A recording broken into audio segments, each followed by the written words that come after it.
Hello বন্ধুরা, আজকে গ্রাম্য পদ্ধতিতে ষাটি মাছের ঝোল রান্না হচ্ছে। এই যে আমার মেয়ে, আমরা আজকে মাছ রান্না করছি না। এই যে মাছ, ষাটি মাছ দেখো। এই যে আমি অলরেডি এখানে মাছ ভেজে নিয়েছি, পেঁয়াজ রসুন আদা বাটা দিয়ে এখানে কষিয়ে নিচ্ছি। মাছের সঙ্গে নিয়ে রান্না করছি। একটু আদা বেটে দিলাম, দুজন কেটে রান্না আর একটু রান্না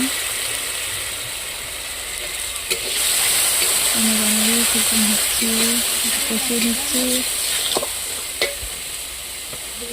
কষিয়ে নিয়ে